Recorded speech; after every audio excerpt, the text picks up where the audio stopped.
morning, good morning, good morning, and thank you for joining me on Friday's episode of the Roundtable Talk Show.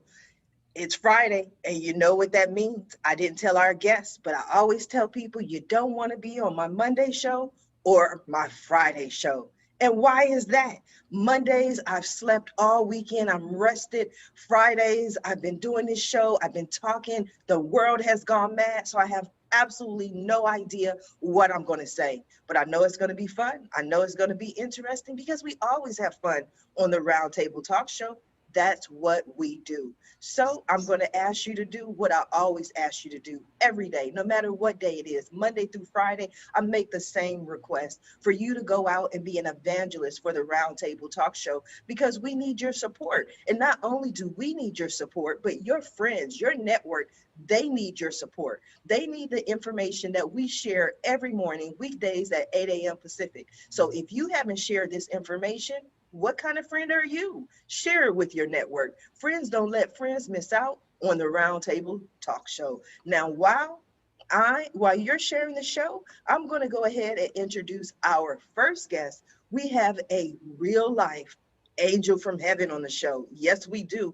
We got an angel here just for you. Now, Angel from Heaven is also known as the CEO Confident. He's an influencer, international TV host, public speaker, CEO consultant, board member, and philanthropist. In the last 21 years, Angel has empowered more than 1,500 CEOs in 33 different countries. He was born near Barcelona, and he has lived in 8 countries and speaks 5 languages. So I guess we'll have to see how he's doing during this global pandemic. Angel, good morning. How are you? Good morning. Very, very well. Thank you. What an introduction. I have to say it's the first time ever I've been introduced like that.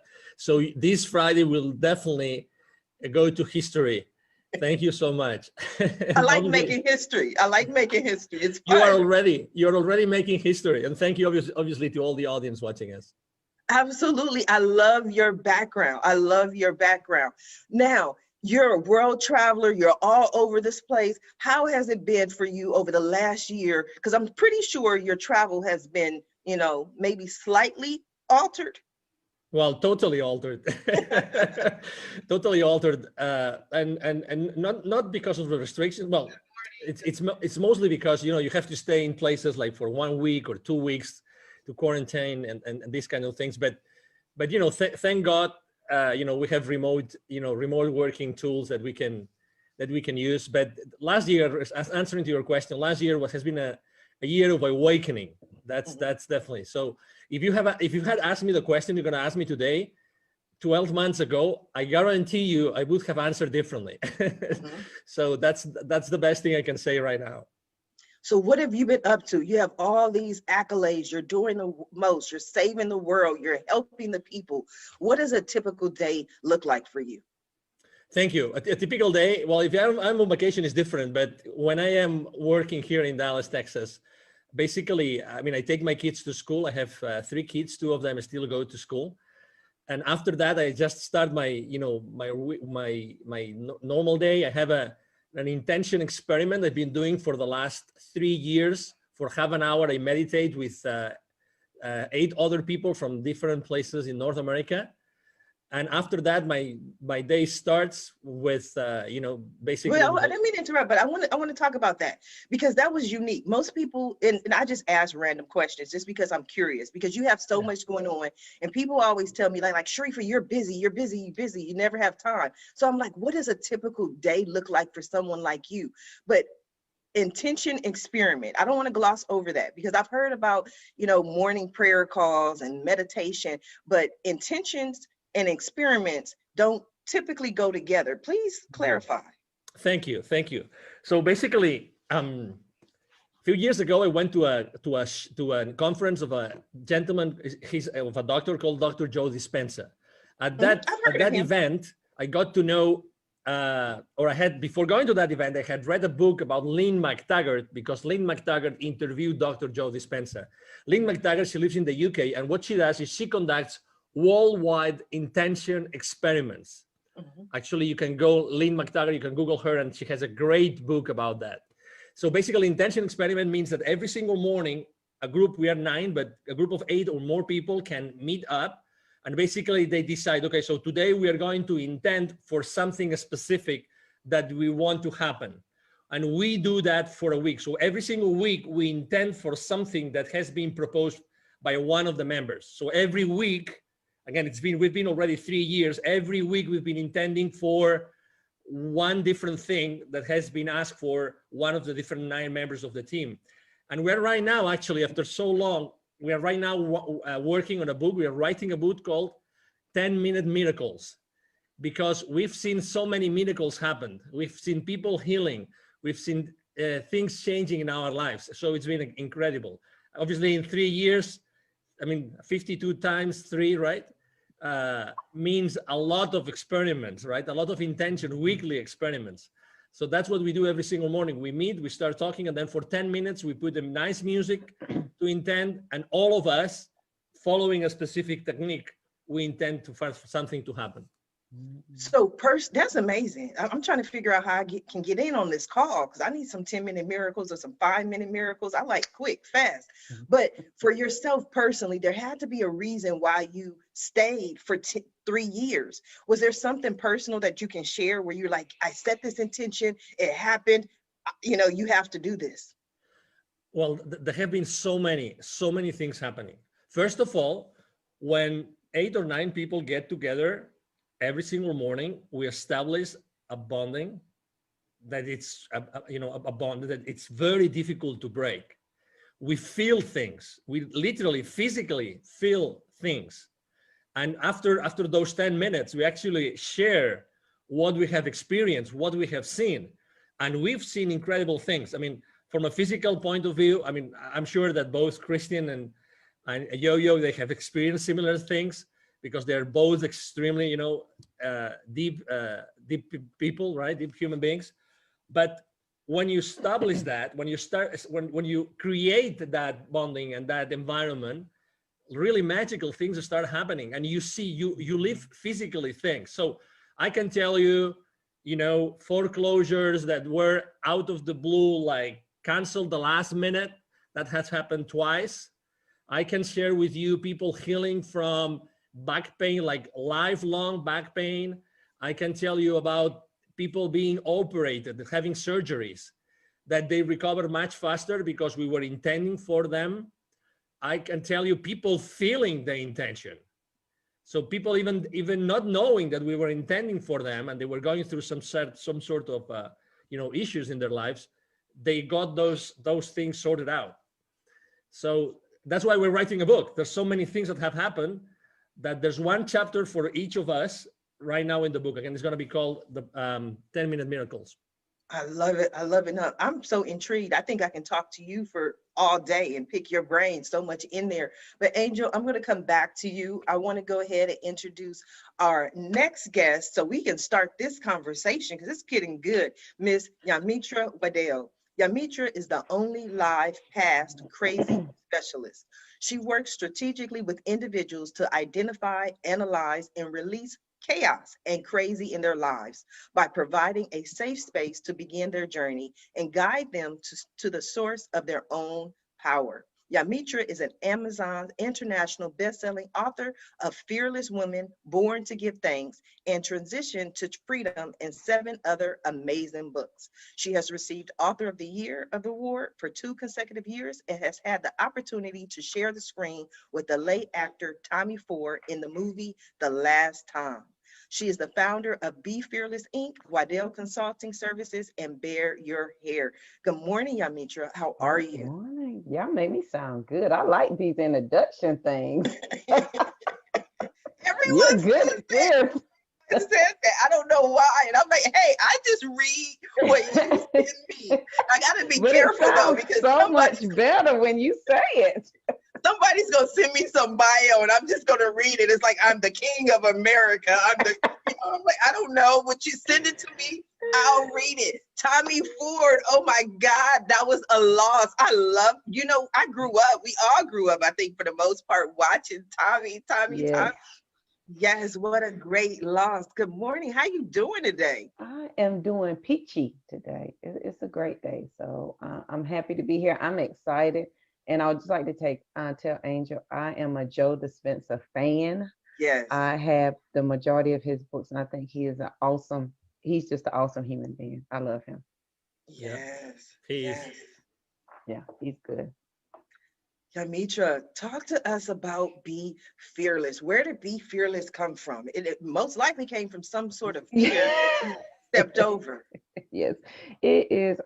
It is a story for sure. So I go by the tagline, "The only live past crazy specialist," because I know crazy, and your crazy doesn't have to be like my crazy. Your crazy could be the normal crazy, life, kids, your career, all the crazy. My crazy and Be Fearless came from being a survivor of domestic violence, and my abuser just happened to be the pastor of the church, and so to be the first lady and be the woman in front that everybody's looking to, and then being abused, it was hard. And from going from that to living in a shelter to, now finishing my PhD and owning a couple of businesses, you have, and Be Fearless, I would have to say, is understanding that regardless that this fear is here, my vision and my mission is not changing. Fear is going to have to go with me on this journey. Like, you don't have a choice. And so being fearless is understanding, acknowledging, yes, I'm afraid, but that has nothing to do with the fact that this is where I'm moving to and this is what I'm getting ready to go and do. What gave you the strength to get out of this situation? Because like you mentioned, for most people, the church is the rock of not only the community, but the family, right? So it's like getting divorced twice to me. I look at it like that, because you're divorcing this community and then also divorcing or getting rid of this person. Okay. So Yeah. what was that like for you? It was extremely hard because he had been a minister for 30 years. Who was going to believe? And then you have to look at the dynamics. I was 25, he was 51. We just had a kid. My family was 400 miles away. And who were they going to believe? A pastor who had been pastoring for over 30 years, or this young girl who seemingly married a man of status? And are they going to believe you? Or are they going to believe him? And so I essentially found myself fighting in the church, the FBI, because he reported me, said I kidnapped the children and moved states away. And it was a whole host of things. So on the day that I left was the day that I decided that I wanted to live. And I think it's a very fine line. And what I applied to that in life is sometimes we all have obstacles.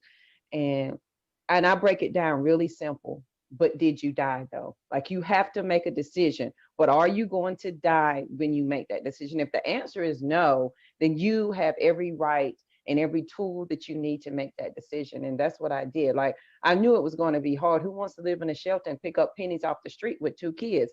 I certainly did not.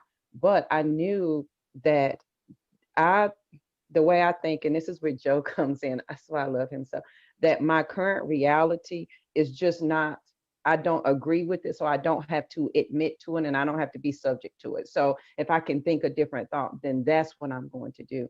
And it has been a 16-year journey of living past crazy. And I'm a firm believer every day to give my words and my breath direction. So before I get up every morning, I give my words and breath direction to accomplish something every morning, even if it's to find abundance, to find the answer that I'm seeking, whatever it may be.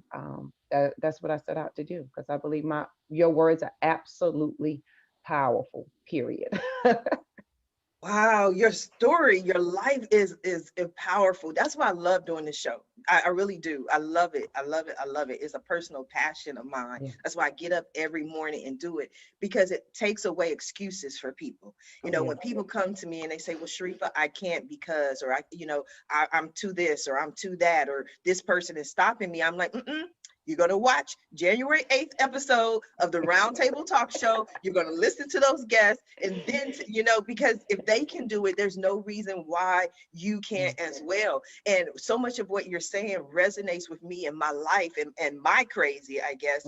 But when I was in my worst times and I lost everything and was homeless, I would walk and I would literally speak to God, and I would say, "God, I know you didn't bring me this far to just bring me this far." Yeah. So you went through all of that, owner of multiple companies. Was there a point where you said, "You know what, there's something better, something greater, there's something else out there for me"?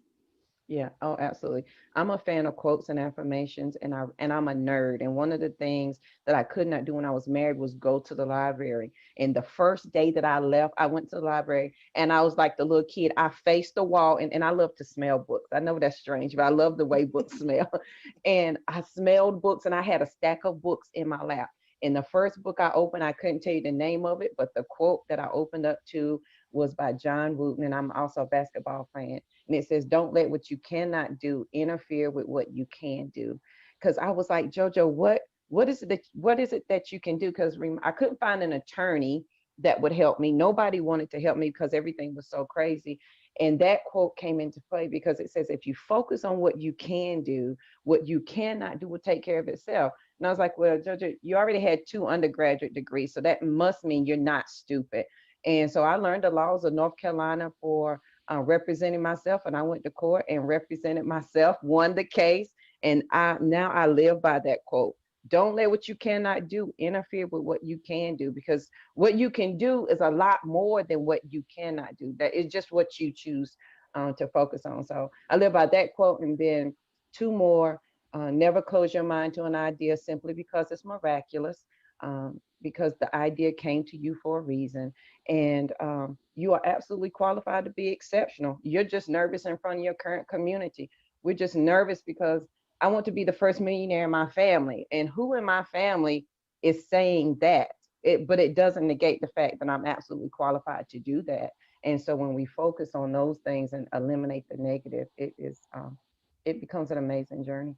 Yes, yes. We just gonna change that M to a B though. We gonna have you. Yeah. We gonna start with Yes. billionaires We'll now. take that B. Yeah. Yeah, we gonna change that. Everything else I'm gonna stand in agreement with, but we just gonna make that change. Wow, what an amazing show. If you have not shared this show yet, go ahead and share it with your friends, because I always tell people, people don't believe me. It's the truth. Guests can attest. I do not select the dates that the guests appear. The guests decide what days they want to appear, and somehow, some way, there's Mhm. always a common theme. I don't know how it happens, just like Angel from Heaven probably doesn't know exactly how the 10-minute miracles happen, but we've seen them happen Yes. over and over and over again, which brings me to my next guest. And I know he's going to have a very important take on this conversation, Mr. Christian De La Huerta. With 30 years of experience, Christian is a sought after spiritual teacher, personal transformation coach, and leading voice in the breathwork community. He has traveled the world offering inspiring and transformational retreats, combining psychological and spiritual teachings with lasting and life-changing effects. Good morning, Christian. Morning, Sharifa, and thank you for having me. Well, I'm honored to be here. You are so welcome. What do you think so far, Angel? Yamitra, what do you think? What are your thoughts?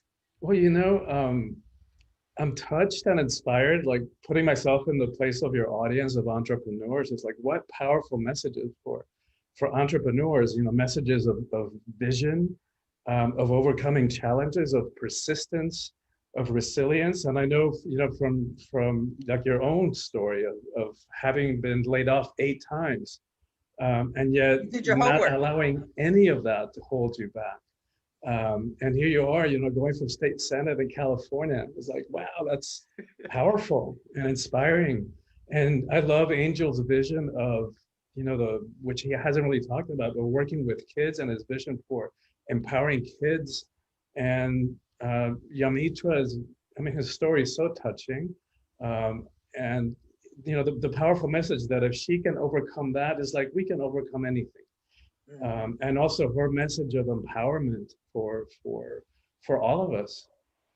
Yes. What is Awaken the Soul of Power? Because I'm pretty sure it's going to resonate today. Yeah, well, it's a book I just released, and it's the first of a series of 3.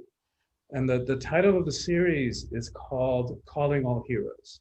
So what does it mean to live a heroic life in the 21st century, where probably we don't have the horse pitched outside and the armors and the demons to slay, except the ones in here. So the first book is about personal empowerment. Like, how do we step into personal power in a way that's not about hierarchy, control, fear, force, domination, that doesn't require for us to push anybody down. place our knees on their neck in order for us to prop ourselves up and feel powerful. So how do we do it in a different way? And the thing about it is that most of us have an ambivalent relationship to power. And we want it and we long for it, but we're afraid of it. And as I've been working now for 30 years, doing retreats and working with people's mindsets and helping people get free from fear and limitation, what I've come to realize is that what we're afraid of is that we might abuse it. And no wonder, right? Like all we got to do is turn on the news or read the morning headlines, and every day witnessing countless examples of abuse of power. And no need to even get into examples today because it's right in front of our face. And so, but and then we've been so conditioned, but with quotes like power corrupts and absolute power corrupts absolutely. And then what good-hearted person is going to want to be corrupted? But what they forgot to tell us or failed to tell us is that quote from Lord Acton was it's part of a larger context where if you read the whole thing, the whole paragraph, it's clear that he's talking about political power, not about interpersonal or personal power. That's what we're all talking about here, right? Personal empowerment, in approaching it from different ways. And then the other aspect of that is we've been so conditioned as a society to be afraid of the emotions, right? We've labeled the emotions weakness, and especially men. Since we're little kids, we're like, little boys don't cry, because in some twisted way along the point along the way, we label the emotions weakness and feminize them, as is the feminine was weak. Like if you want to talk about power, let's talk about the power of creation, right? And so that there's nothing feminine about the weak, but we've been conditioned that way. And so then we're afraid of conflict. We're afraid of confrontation. We're terrified that if we really bead all of who we are, that other people may not be able to handle us. So then we stuff ourselves, we stuff our emotions, and that doesn't work, right? What used to be spiritual teaching, that everything is energy, now we know from physics that everything is energy. Like that's the case. It's no longer spiritual teaching. So including the body, including the emotions, we know from physics too that energy cannot be destroyed. So just because we stuff it, it doesn't go away, right? All those emotions don't go away. They get stuck in the tissues of the body, and we walk around with them. And after decades and decades of suppressing ourselves and suppressing our emotions, we walk around like these cauldrons of suppressed emotion, which we then start either react, like somebody just rubs us the wrong way and we react because we're reacting to a lifetime of suppressed emotions, and we bring damage to our relationships, or that energy has to come out somewhere. So it starts showing up in bodily symptoms, cancer, ulcers, heart attacks. So we've got to learn how to feel and how to identify our emotions and learn how to communicate them responsibly, courageously, compassionately even. I think that is powerful. We're all on the same page today. I think that's so wonderful. Everything you're saying resonates with me. And it also reminds me of, like you mentioned, I am running for Senate 2024. I'm excited about that.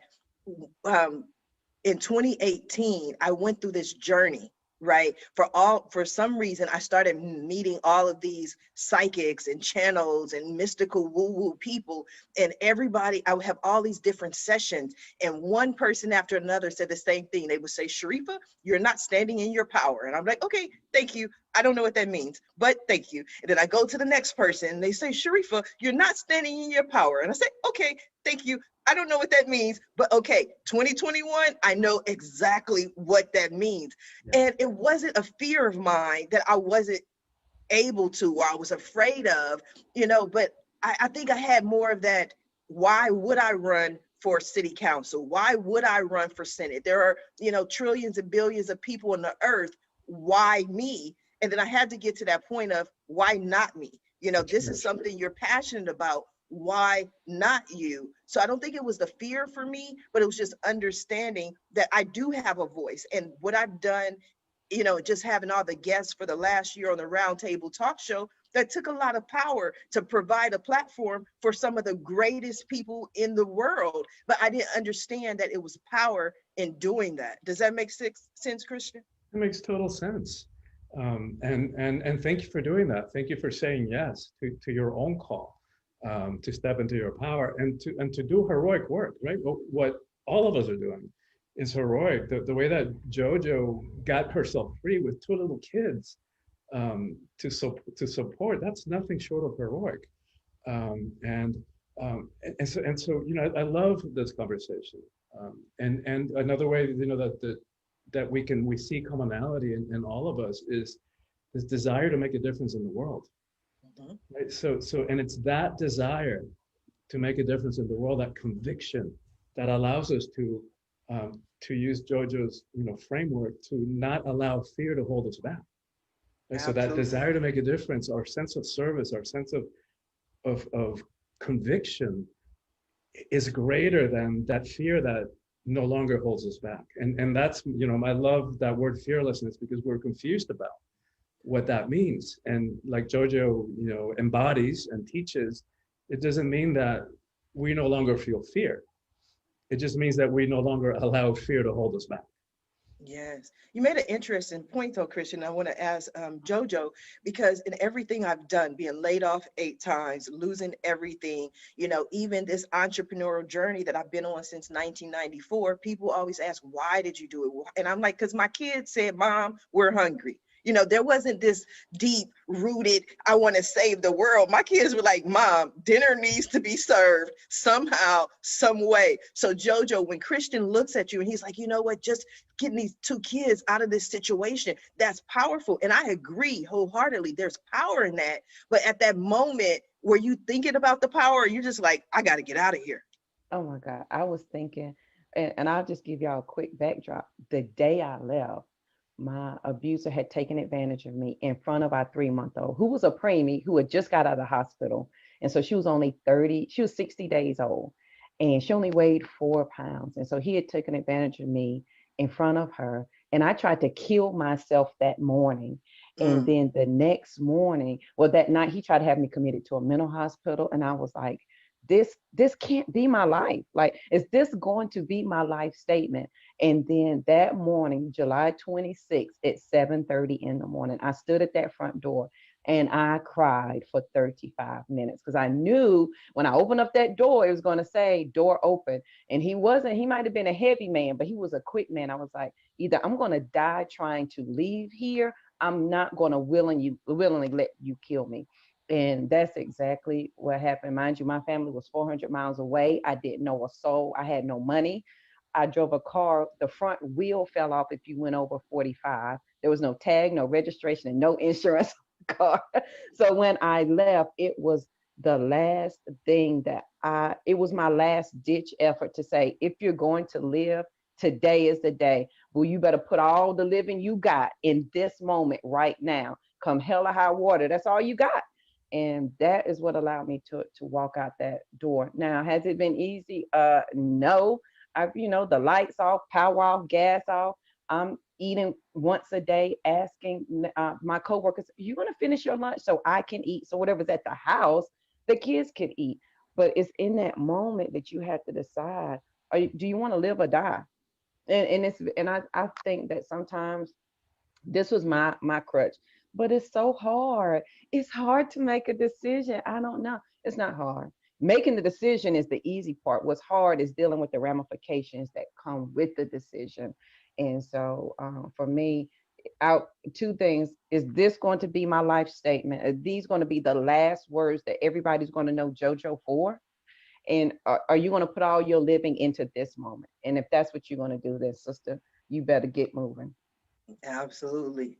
Yeah. Angel. If I may add something, after hearing both Christian and Yo-Yo, probably they don't know, nor Christian nor Yo-Yo, and they don't know, but Tony Robbins has been quoting you for the last probably 10, 15 years when he says that we are so fearful of our own power. Yes. And that's probably why we don't step into it so easily, because we are fearful of ourselves and what we can do with that power, right?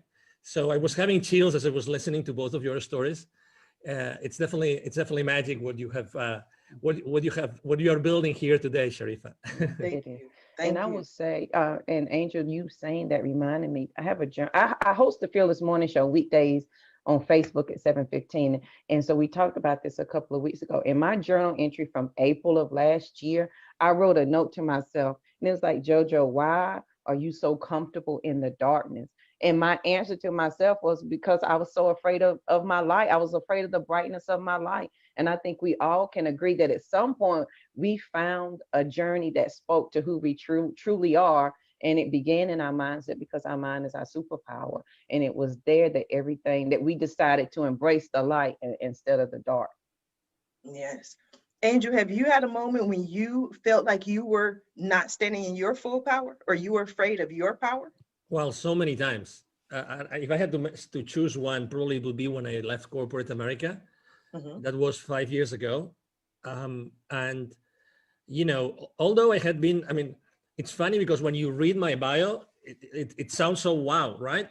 That eyebrow raising effect. But can you believe it or not? I mean, I was really like, oh, I don't know what I'm going to do. I don't know if I don't know what I have really done in my life. I mean, I don't know if what I have learned or what I have done to others or for others is going to serve me, really. So, when you said, the famous imposter syndrome, Yes. that, you just, you go from a very structured, massive, I had worked since the 90s for large multi-billion euro corporations, and suddenly you are by yourself, right? And I was, and you say, well, I don't know what I'm going to do. And I was extremely fearful. And it took to me many months, I have to say, many months to actually just sit down, take a piece of paper, so easy, take a piece of paper, a pen, and start writing my accomplishments or what I had done throughout my entire career. Then when I started to, write down some numbers and making some calculations, it was then when I realized, well, maybe that's something, and maybe I can add value to someone's life and someone's business with what I have done. But oh my God, I mean, I was so blind, so blind. I really didn't want to see. It's not that my, my prescription glasses weren't right. It was just like, I didn't want to see the obvious. I mean, very often they ask me, what would you change, right? I mean, this famous question, what would you change if you were given another opportunity? Oh my God, I would change so many things. But the number one thing would be, I would step up. I would start exposing myself like crazy since day one. I would start sharing my story because, we probably all of us, we have shows or we have interviewed people for sure. And we all know that the real power of our conversations is that we know for sure that someone right now is listening to us and we are going to change their lives. Yes. For sure.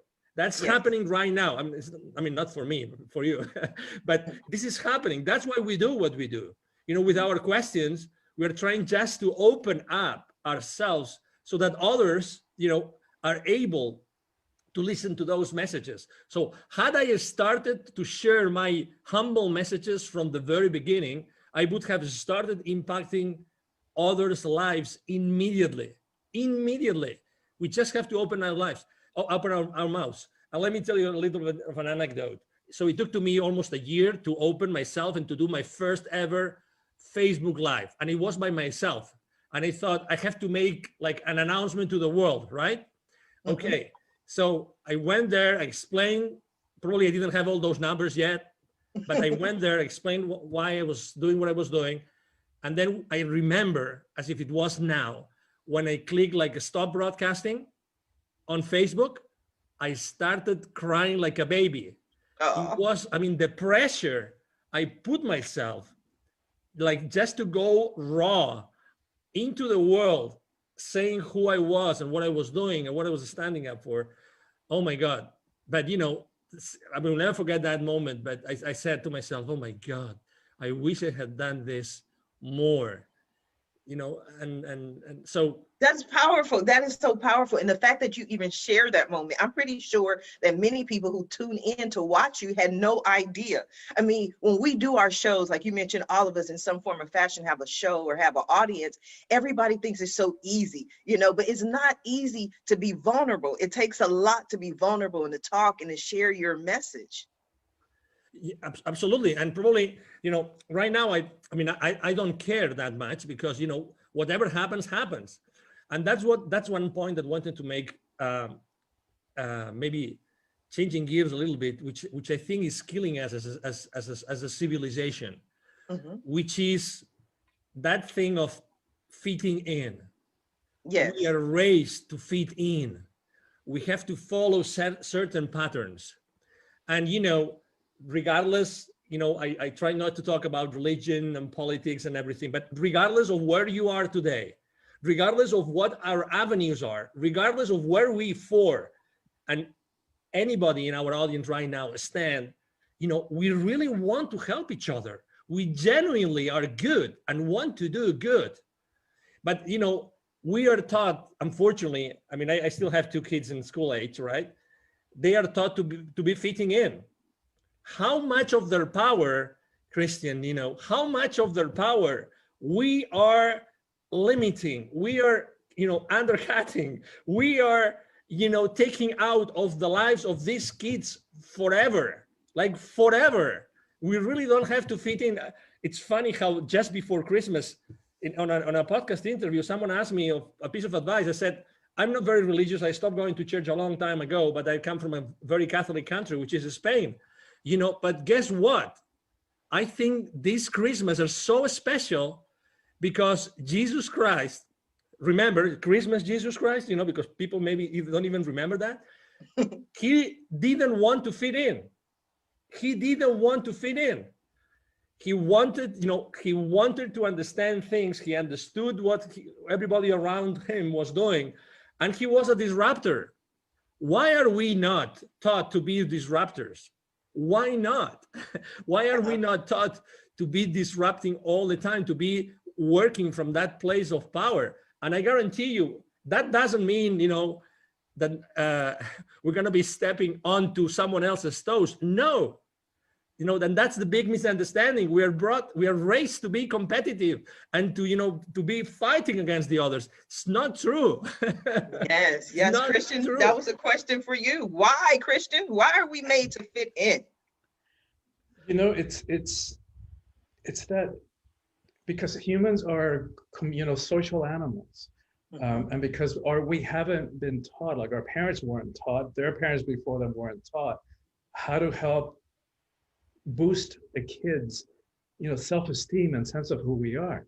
So we grow up without having a real core sense of identity. And I love what Angel spoke, except that the only word that I would, you know, challenge is forever. Because yes, in a lot of cases, we we know people give up their power forever. But I don't want to highlight that. I don't want to leave that in the space, because that is what the times are calling all of us to do, which is to reclaim our own power and find ways of expressing it that are a match for who we are. And it's going to be different in every time. And that's one of the ways in which I guide people by the hand in this book is helping them understand why we have a conflict with power. And part of it is that we've confused that there's different types of power. So one of them is, you know, I talk about worldly power or egoic power, which comes from the ego mind, which we don't have time to get into today. But one of, you know, some of the qualities of that are, you know, we associate power with things that are outside of us, external. Like we tend to associate people, you know, who have money, who are famous, who are some part of, you know, they're either some part of a hierarchy. They're CEOs, or they have some political or religious hierarchy or social or educational hierarchy. But the thing about those kinds of power is that because they're external, they're fickle, right? They're here today, gone tomorrow. Whereas the other kind of power, you know, which I call soulful power, spiritual power, is inside of each one of us. Nobody can give it to us. Nobody can take it away. And it's actually more powerful, right? So I think of you know, Gandhi or Gandalf, you know, in The Lord of the Rings, where they're simple, monastic robes and their sandal feet, you would never know how much power they hold until it's needed. And then watch out. Like, Gandhi, and I know that you quote Gandhi, Sharifa, and be the change. And but he brought the British Empire to its knees when it was at its highest point, globally, in terms of global reach, without ever landing a punch or shooting a gun. And talk about power. Yeah, And I think so often you make an excellent point. When we think about power, we think about power as far as putting people down, and like you said, keeping people down, or just simply brute force. Like we associate power with I have to just go in and take over and that kind of power. But I've learned that power can be gentle. You know what I mean? You can speak softly and still wield the same power without having to be aggressive or argumentative or controversial. Some things may wind up being controversial, but you don't have to just go at it at such a and the world is changing. One of the things that people keep talking about is that we're moving more towards the maternal. We're moving more towards the feminine energy of just, what are your thoughts on that, Christian? Well, it's a great question for me. It's one of the things that I'm passionate about, because my book is for everybody, of course, but it has a particular message for women, because I'm convinced that the single most important thing that needs to happen in the world is the empowerment of women, and not to make women better than or put them up on a pedestal. Women are just as capable of abusing power as men are. But it's because we have been so, as a world, as a species, we've been so out of balance for way too long. And for thousands of years, where the feminine, was made less than. And to that, we can connect all the other issues that we face. When women are in 50% of power, and when we all, regardless of what kind of body we're in, when we all reclaim the feminine, because we all have masculine and feminine energies in each of us. So when we all reclaim that, and when women are in at least 50% of power in this world, we're going to have a very different relationship to all of it, to war, to poverty, to hunger, to how we treat the environment, all of it. It's all connected to that. And so when I think about strategically, like if there was one thing that I could focus on in my limited time, here on this planet, that's what I've landed on. Because by empowering women, we impact everything else. Yes. Angel, what are your thoughts on what Christian had to say? Yes, it's funny because when I was still in Barcelona, and I had been working for an audiovisual company in Spain, and there was a headhunter, a lady headhunter that came and offered me that position before. And when I left Spain and I went to live in the UK, I had this meal with this lady and asked her, hey, why did you come? How did you find me? And you came to my first job, and you came and you took me to the second job, completely different industries, everything. Why? I mean, why? Because I went from working, in a university to working in the private sector. And she said, because Angel, you have something. And don't get me wrong, I mean, that's the 90s, okay? So because you have something which not many people have, which is your feminine side is very pronounced. And I said, what do you mean? And why did it make me a good candidate for that position? And he said, because you see life differently, because you are able to put forward things that other people would hide. And throughout my life, it's been funny because I've always worked with more women than men. Every time I have had to actually build my own team, consistently, I've been looking for female power to compensate what was already in place. And I have always felt extremely comfortable working with women. And in corporate America, I have to tell you, in high tech, that was my industry. I mean, if there were maybe, 10%, 15%, and probably only on maybe marketing, legal, all those specific departments, right? Or functions. But in my case, it was always very clear. I mean, women confront life in a completely different way. And it's completely complementary. to what we do. You know, there's no good or bad. I agree with you. It's obvious. It's very clear, Christian, that yeah, and you said it very clear also, Sharifa, that I think that we're moving towards a world where feminine energies are going to play a much more important role, and it's true and it's necessary. And when I go to Latin America to help the underprivileged kids, and I find those kids and I'm teaching them, I focus completely on self-esteem, because those kids will never receive that message anytime soon. You know, I'm not going to say forever, Christian, but anytime soon. They're not going to listen to anybody. They're going to hear that message of empowerment. But I focused on girls, because girls are the ones that are more limited in their future. The views of their parents or their tutors, their views about what the life of that girl is going to be is super limited, super limited. I remember going to an area north of the state of Puebla in Mexico, where there are 186 different indigenous communities. Okay, so many different languages. All the girls work in the fields with the parents, and they help moms cooking at home and cleaning. That's what they do, right? In this entire area, every year from high school, because there's a high school in this entire area, there are 400 kids that graduate every year, okay? So only 2 or 3 of these 400 eventually go to college, and only 1 is a girl. Isn't it crazy? Crazy, crazy. I would love to hear JoJo's thoughts on that. I think that's definitely crazy. Yeah, I think that's crazy. But I think Angel and Christian both hit on something that as women begin to, first we have to understand the power of our energy. I just held a women's conference called Sister Rise, Revitalizing Individual Sacred Energy. And as women, as we begin to understand what our sacred energy is and how it's going to change the world and how we begin to impact the world, I think that's going to, it's going to make a big difference. And I think as women, as we begin to see ourselves differently, and we have to think about how big of an impact, and guys, you can think about this too, how big of an impact your mother had on your life. We do a lot of things because the women in our household did them. We make the macaroni like mama, we clean, we fold our towels.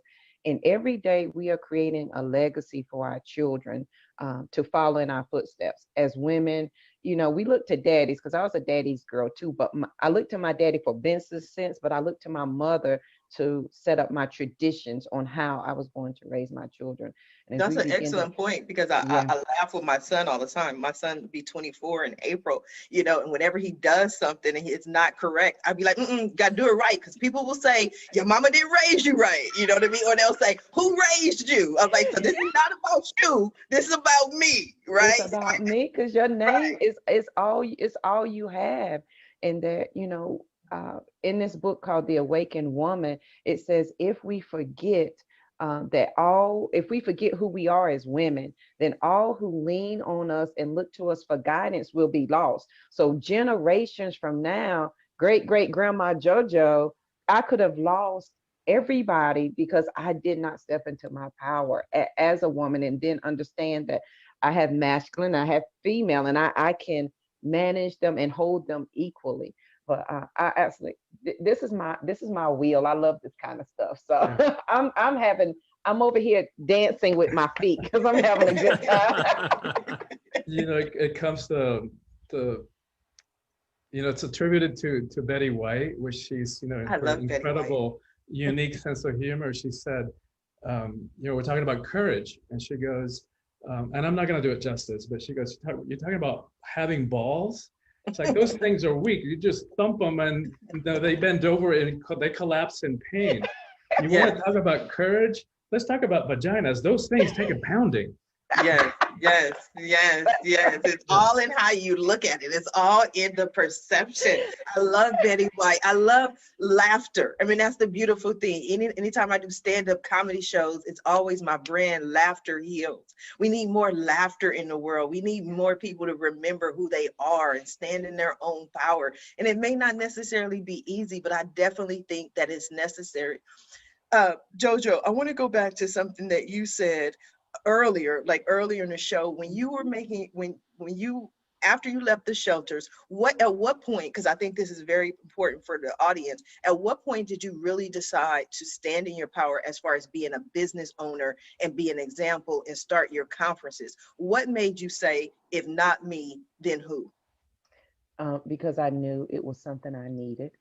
No one was, and my pet peeve is giving somebody so much information that they're overwhelmed. I'm the person, I need JoJo, do step one and then do step two. And nobody was giving me that. And I was like, okay, let me start documenting what I'm doing. Like, how am I getting over this? How am I changing my mindset? And what are the things that I'm doing? And so for me, it was, this is what I need. So surely somebody else needed. And what really made it hit home, because you know how you play entrepreneurship and you think you're going to do it. And I've been in healthcare for 20 years. I didn't want to give up the title that I worked at Duke Hospital or Duke Medical. I didn't want to give up that title, you know, that I've worked at all those places. And then I spoke the first time ever and talked to a group of ladies who were coming from welfare to work. And the lady called me like 3 days later. And she said, had you not shared your story, I would have killed myself. And I have a quote that I wrote right then, and it says, somebody is waiting to hear my voice and they will not move until I move. So every day when I get angry and frustrated, like I can't figure this out, like I don't know what I'm doing, JoJo, somebody's waiting to hear your voice and they're not going to move until you move. And so that was one of the biggest things that helped direct me to say, okay, you're gonna, honey, it came to you for a reason.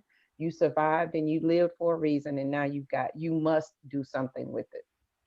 I think that is so, so powerful, amazing. Now, we are coming down to the last few minutes of the show, and I must admit, I have greatly enjoyed this show. Me At the too. end of every show, I just allow my guests to speak directly to the audience, to everyone who is watching this show live, as well as everyone who is watching it in the archives, and let them know what you want them to take away from your appearance here today. And we're going to start with you, Christian. Good. Thank you so much. And I want to, add one more thing for the men in the audience, because the current system, of toxic masculinity that we've been living in for the last, who knows how long, thousands of years, is not good for men either. Right? Of course, it's oppressive women in ways and in ways that are completely unacceptable and enough. But it's also been incredibly limiting for men. Like, no wonder men, have a shorter lifetime. They die 3 years before. No wonder the rate of suicide among men is like 3 times. I forget the exact number right now, but it's way higher. I think 70% of the suicides in America are committed by white men. So it's not working, right? The system is not working for men either.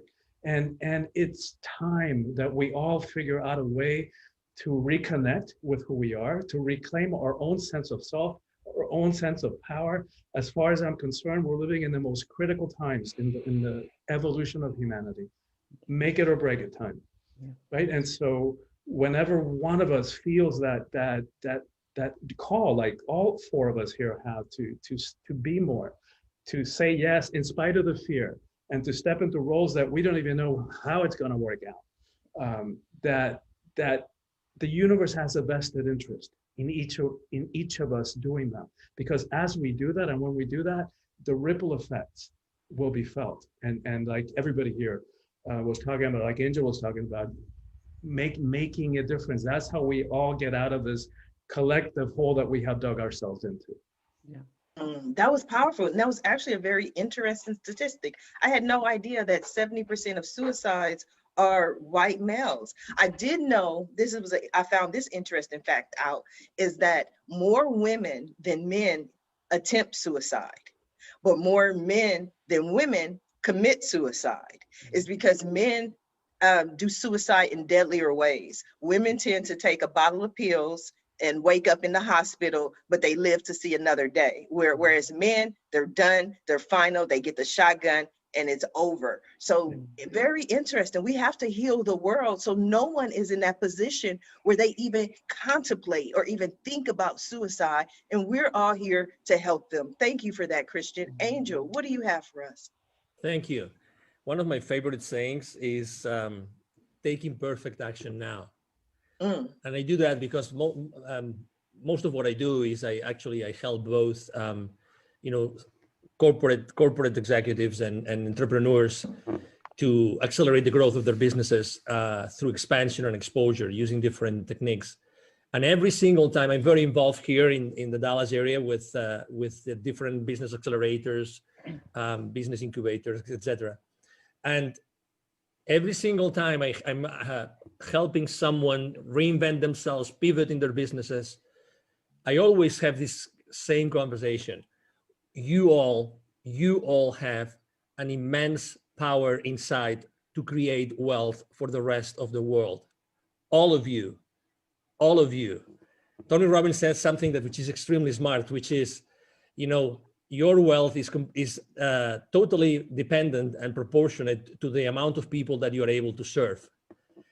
And I have to tell you that every single one of you have something inside your professional career, your life, that nobody else in the world has. Nobody. We all have lived completely different lives. Even if you think you are not adequate or you're not enough, you are already enough and you are already adequate. And you can already start. To offer your products, your services to the rest of the world. So I would encourage you to take imperfect action now, to start changing your life immediately, stepping into your power, as Christian and Jojo were saying very, very wisely, but do it today, do it immediately. You know, as you realized, you know, I think that many of us were confronted with death in the last 12 months, right? Like it or not, we had to think about death, you know, at some point. So, hey, you know, we can do so much good in this world and the world needs us. And if it's not us, it's not going to be anybody else. Exactly. I mean, it's great when I was listening to that from Jojo. It's like when I created my nonprofit Wisdom for Kids, I said, if I don't do that, who's going to do it? To be honest, nobody's going to do it. Nobody can do this the same way that we are doing it. Nobody.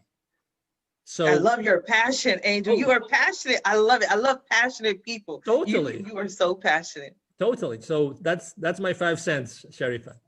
Oh, thank you for 5 cents. Usually we only get 2 cents. So I like that extra 3 cents. I love it. I love it. I love it. Thank you, Angel from heaven. Jojo, what do you have for us? Angel, I want to give you a word that I made up, but I think it will fit just right with you. It's urgentaneously. Like we have to take action urgentaneously. My kids hate when I say that. I need it done urgentaneously. They're like, that's not a word. Doesn't matter. It is. My daughter makes up words all the time. And I'm like, if Will Smith can make up Jiggy, you can make up whatever you want. So hey, I like urgentaneously. I'll just credit Jojo for that one. Yes. I would like to share my few cents is that as we all begin this journey, however we define it, describe it, some steps to live past crazy. And I call it self-care as gangster, because you have got to really want this for yourself to begin this journey. So there's just 5 things that you can start today. Number 1 is absolutely be quiet. You don't know what you like or what you want because you talk too much. So if you be quiet, you can hear what the God inside of you, the universe, the creator is trying to tell you. And there's a wealth of information. You have the answer. The problem can't exist without the answer already being there. They go hand in hand. Often we talk too much that we don't even want to acknowledge the answer. Number 2, be willing to understand. That means you've got to, at some point, acknowledge and work through all of your stumbling blocks.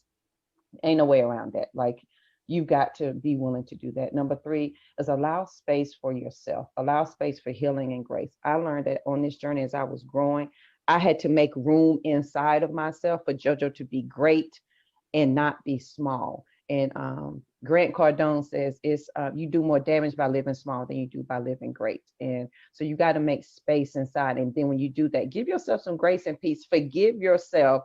Yeah, you made a stupid decision, but you made the best one that you could at that moment with what you had.